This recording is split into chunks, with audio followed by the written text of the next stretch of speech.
Hello la famille, j'espère que vous allez bien. Donc aujourd'hui, je vais vous montrer comment j'ai réalisé ces petits chaussons avec de la courge que j'ai mis dans la pâte. Vous allez vraiment être surpris. Alors, si vous venez tout juste d'arriver sur la chaîne Cuisine Rapide et que vous n'êtes pas encore abonné, je vous invite à le faire en cliquant sur le petit bouton qu'il y a juste en bas de la vidéo, c'est marqué en rouge s'abonner. Cliquez dessus, c'est entièrement gratuit et en plus, vous allez apprendre énormément de choses. On part en cuisine, c'est parti. Bon, très simple comme recette, hein. D'accord, donc là, j'ai 400 grammes de farine déjà dans la cuve. J'ai une cuillère à soupe de sucre. J'ai ensuite de l'eau tiède ici. Pour l'instant, je ne vous dis pas la quantité, je vous la dirai tout à l'heure. Ensuite, une cuillère à soupe de sel. J'ai également 200 grammes de courge. Alors, courge, là c'est du poti marron, il me semble. Mais sinon, vous prenez ce que vous avez comme courge, hein, ça marche, hein. Je veux dire, n'importe quelle courge orange fera l'affaire, hein. Donc 200 grammes ici. L'huile d'olive, on va récupérer 2 cuillères à soupe. Donc le sel, c'est une demi-cuillère à soupe de sel. Donc le sucre, la levure, j'ai annoncé. Donc la levure, c'est levure sèche, non, levure fraîche, on a mis. Hein, levure fraîche boulangère, on a mis environ 17 grammes, hein, d'accord. Donc 17 grammes de levure fraîche boulangère. Si vous n'avez pas de levure fraîche boulangère, vous prenez la levure sèche. Vous en prenez environ 9 grammes, hein, ça fera l'affaire, ok. Bon, on a fait le tour, c'est simple, vous allez voir. Alors regardez, déjà dans un premier temps, ce qu'il faut faire, c'est écraser comme ça la courge, hein. Vous venez l'écraser comme ceci. Et après, c'est simple, on met tout dedans. Alors, enfin, tout dedans. On va d'abord déjà bien mélanger. On va tout mettre dedans, dans la cuve. Vous pouvez faire la recette à la main si vous n'avez pas de robot, hein. Ça marche aussi, il n'y a pas de problème, hein. Tout est possible avec Ramino, les amis. Bon les amis, tant que j'y pense, parce qu'après je risque d'oublier, j'ai mis un hashtag, vous avez vu, sauvons les petits commerçants. Ça veut dire quoi? C'est juste pour vous sensibiliser à essayer de faire vos courses chez les petits commerçants. Pas toutes vos courses, mais au moins faites un petit geste pour eux, hein. Allez acheter votre pack de lait ou votre paquet de gâteaux, je sais pas moi. Ce que vous avez besoin, mais n'achetez pas tout en grande surface, hein. D'accord? Ne laissez pas tomber les petits commerçants parce qu'ils souffrent vraiment et ils ont besoin de nous, hein, d'accord? Donc on change un petit peu nos habitudes pour les mois à venir. On va essayer de partager nos courses, hein, d'accord, aider un petit peu les petits commerçants. Et je vais vous demander une chose, s'il vous plaît, les amis, de mettre de côté Amazon pour l'instant, parce que voilà, Amazon, ils n'ont pas de problème financier. Et justement, achetez vos livres chez les petits libraires et tout ça. Ok? Ne vous pressez pas, là pour l'instant. Alors, quand je vous parle, on est en période de confinement. Dès la réouverture des commerçants, soyez patients, ne vous précipitez pas à acheter des produits sur Amazon. Gardez votre argent pour aider justement les petits commerçants. C'est une histoire de quelques mois, les amis, hein, d'accord? Une histoire de quelques mois, mais faisons un petit geste pour eux parce qu'ils sont vraiment dans la mouise. Ok? Donc là, on a mis l'huile, on a mis le sucre, on a mis le sel. Le sucre et le sel étaient déjà dedans. Il y avait la levure et là, l'eau tiède. Dans un premier temps, je mélange et après, je teste la texture, s'il y a besoin de rajouter ou pas de l'humidité, hein, de l'eau, hein, d'accord? Parce que la courge, elle rend également de l'eau, hein. Donc, vaut mieux aller tout doucement et pas se faire avoir, hein. Donc là, ce qu'on est en train de faire, dans un premier temps, on mélange donc tous les éléments, justement pour pas avoir un bloc de farine qui reste collé au fond, hein. Vous avez un peu l'habitude, je fais souvent ça avec vous. Moi, je vous dis sincèrement, en ce moment, c'est ce que je fais, hein, et j'encourage d'ailleurs toute ma famille et les gens autour de moi à faire la même chose, hein, à privilégier les petits commerçants, hein, d'accord? Le pain, c'est pareil. Le pain, vous n'avez pas besoin de l'acheter en grande surface. Le pain, vous allez à la boulangerie, hein. Je sais, alors, à côté de chez moi, j'ai une boulangerie qui marche très bien, hein, mais j'ai vu d'autres boulangeries qui galèrent un petit peu, hein, d'accord? Donc, essayez de faire des efforts, hein, enfin, tenons-nous la main, enfin, ouais, serrons-nous les coudes, hein, pour les mois à venir. Et après, on sera fiers d'avoir participé justement comment dire, on va pas tout sauver, mais on va pas réussir à tout sauver, mais on va au moins limiter un petit peu la casse, hein, c'est l'objectif, ok? Allez, j'amène ça au robot et on va pétrir pendant environ 5 minutes, hein. Allez, on pétrit et on voit ce que ça donne au niveau de l'eau, hein. Ouais, alors au niveau de la quantité d'eau, j'en ai mis un peu trop, hein, d'accord? Donc là, je suis en train de rajouter de la farine et je vous dirai au total donc combien de farine j'ai mis. Et voilà, donc allez-y petit à petit avec l'eau. L'eau, il n'y a pas besoin enfin, il n'y a pas besoin de beaucoup d'eau, les amis, hein. Faut y aller petit à petit parce que la courge, elle rend de l'eau, d'accord? Après, tout dépend comment vous la cuisez, hein. Si vous la cuisez à l'eau, si vous la cuisez à la vapeur, ça va dégager plus ou moins d'eau, ok? Donc là, pour l'instant, j'ai rajouté de la farine. Je suis en train de refaire un petit peu ma recette, donc tenez pas compte des ingrédients que j'ai annoncés au départ. Et je vais vous dire les ingrédients exacts que j'ai mis au fur et à mesure. Mais après, pour vous, ça va dépendre aussi comment dire, de l'hydratation de la courge. Hein. Plus elle aura absorbé d'eau et plus, voilà, plus elle va en dégager pendant la préparation et moins la pâte sera ferme.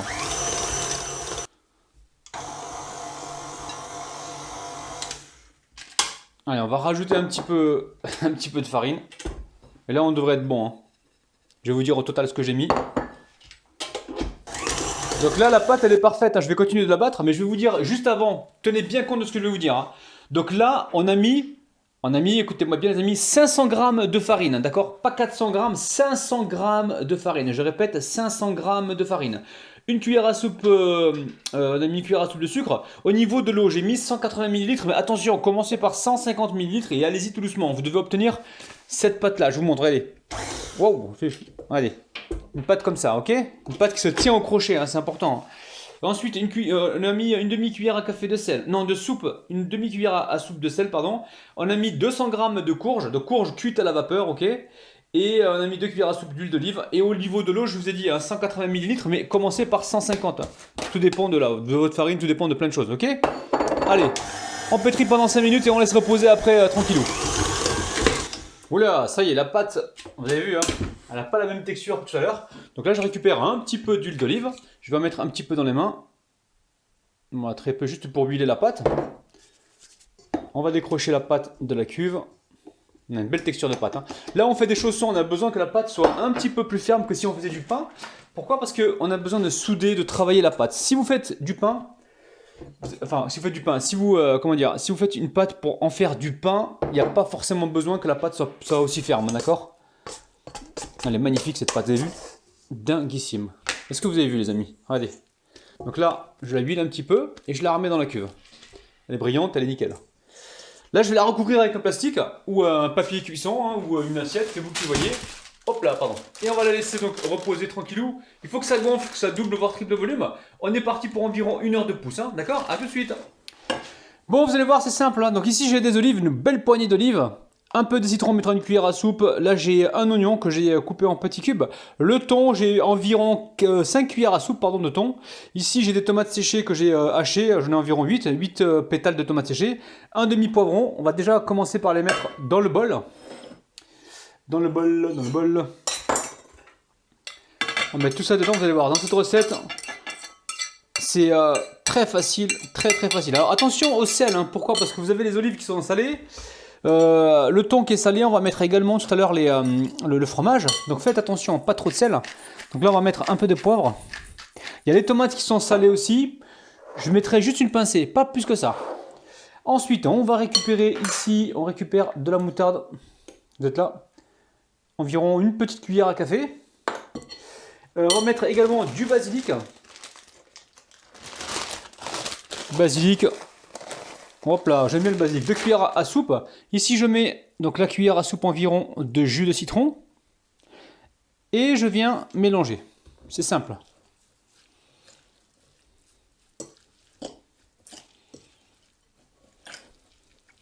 Alors, une fois que c'est mélangé, hein, attendez bien de mélanger avant de rajouter le fromage. Le fromage, prenez ce que vous avez.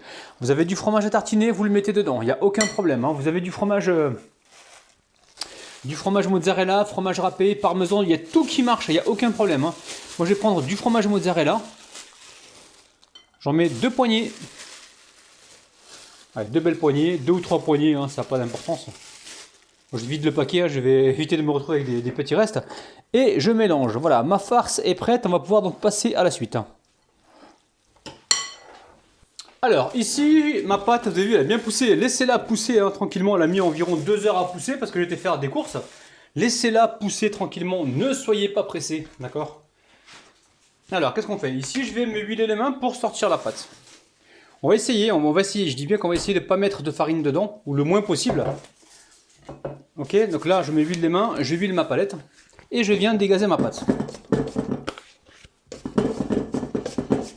Alors, la pâte se dégaze facilement. Je vais huiler comme ça mon plan de travail rapidement. Je fais tomber ma pâte dedans. Ok? Est-ce que vous voyez? C'est magnifique.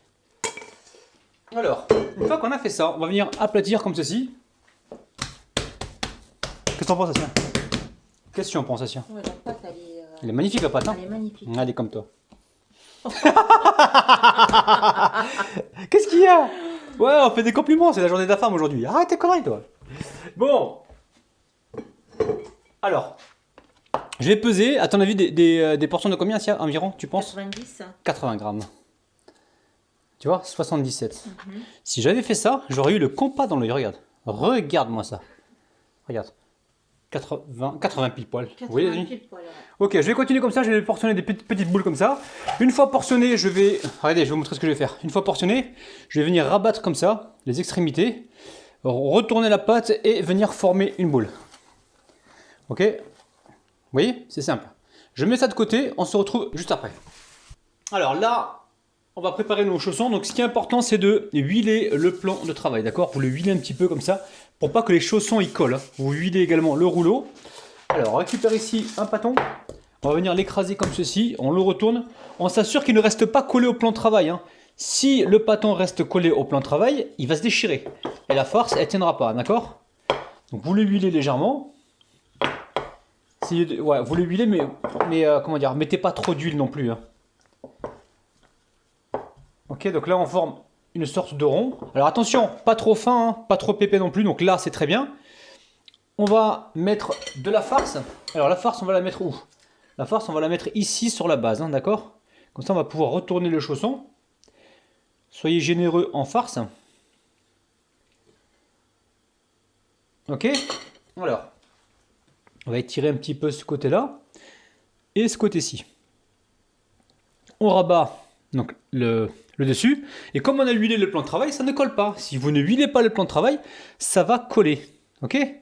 Donc là, c'est important de... Là, vous repassez voilà, vos doigts sur le plan de travail et vous venez comme ceci appuyer, d'accord? Vous appuyez comme ceci. Appuyez bien pour ne pas que ça s'ouvre pendant la cuisson, hein, d'accord?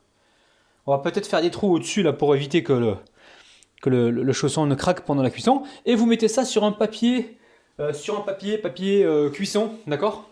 Mais juste avant, allez, on va faire un truc. Pour s'assurer que, voilà, que ça soit bien soudé, attention de ne pas percer la pâte, on appuie ici avec la fourchette. Alors je mets ça sur une plaque recouverte d'un papier cuisson et on se retrouve juste après. Alors vous pensez bien à passer de la dorure, donc là j'ai mis un œuf j'ai mis un œuf. Alors ici au niveau de la dorure, vous mettez un œuf entier, vous le battez bien comme il faut avec une cuillère à soupe de lait, d'accord? Vous badigeonnez correctement donc vos chaussons. Et ensuite, vous allumez le four, vous allumez le four avant à 250 degrés. Au maximum, vous le mettez. Ok? Donc là, regardez, je vais faire un petit trou avec mon pic, justement pour éviter qu'il y ait, que les chaussons se fendent, d'accord? On va même peut-être faire 3 pics. Là, regardez, on fait 3 petits pics, comme ceci, avec, le bâtonnet là. Si vous n'avez pas de bâtonnet, vous prenez la pointe du couteau, vous n'allez pas trop loin. Et donc là on est parti pour une cuisson d'environ 15 minutes, il faudra surveiller donc au maximum, vous mettez le four à 250 voire 240. Ok, ouais, on va surveiller, hein, d'accord? Alors au niveau de la cuisson, ça m'a pris 10 minutes à 250 voire 240 degrés, baissez un petit peu. Dès que vous voyez que ça colore comme ça peut prendre 8 minutes, hein. Vous retirez tout de suite, ok? C'est ultra moelleux, regardez-moi ça, c'est dinguissime, c'est grave. Regardez-moi ça, c'est dingue, ok?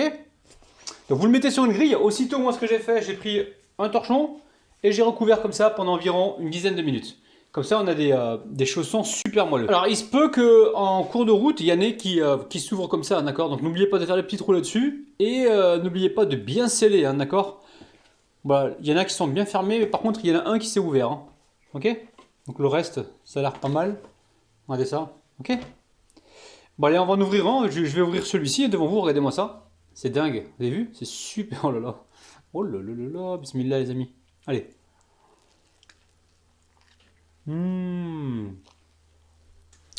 Regardez-moi ça, c'est magnifique, hein. C'est dinguissime, hein.